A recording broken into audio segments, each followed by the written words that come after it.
Comme nos collections sont extrêmement riches, que ce soit dans la mode ou que ce soit dans la faïence, eh bien on a beaucoup d'exemples d'œuvres qui sont très très différentes. Le jaune est une couleur tellement lumineuse, tellement gaie, tellement joyeuse que énormément d'artistes créateurs l'ont utilisé.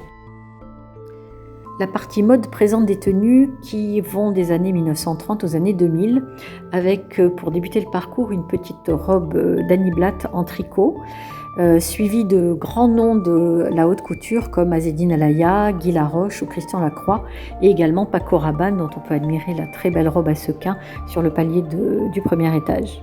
On y voit également des créations des années 90 avec des artistes comme Poppy Moreni, Corinne Copson ou Jean-Rémy Doma, et plus proche de nous, Rabi Kayouz, qui est un artiste libanais né en 1973.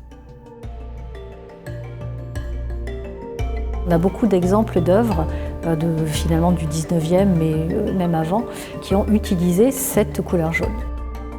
Il y avait particulièrement un service moi, qui me plaisait bien parce qu'il est tellement caractéristique de Marseille. C'est le service de Saint-Jean-du-Désert qui est présenté ici, service à bouillabaisse. Toutes ces pièces qui ont été créées à Saint-Jean-du-Désert par François Rizot ont eu énormément de succès.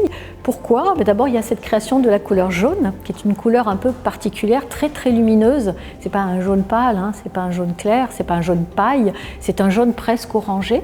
Très fort, très chargé, et surtout avec un décor qui est bien particulier, qui est inventé par François Rizot. Il était à Marseille, il a travaillé avec les décorateurs de l'école des Beaux-Arts de la ville de Marseille. Il va produire des faïences très inspirées de la mythologie du Sud, de ses écrivains, de l'identité de Marseille, et notamment de Frédéric Mistral. Donc on voit dans une autre pièce deux énormes vases qui sont vraiment des morceaux de bravoure avec en ombre chinoise des personnages importants qui sont Vincent et Mireille, tirés de ce fameux roman Mireille de Frédéric Mistral. Et dans sa fabrique, dans son entreprise, eh bien, ce sont beaucoup de femmes du quartier qui ont fait les potières, qui ont créé les poteries, qui ont même dessiné, et d'ailleurs très souvent, ce qui est rare, certaines pièces sont signées de la main de ces femmes. Simplement jaune, c'est finalement le désir de confronter les deux domaines phares des collections du château Borelli, à savoir la faïence et la mode.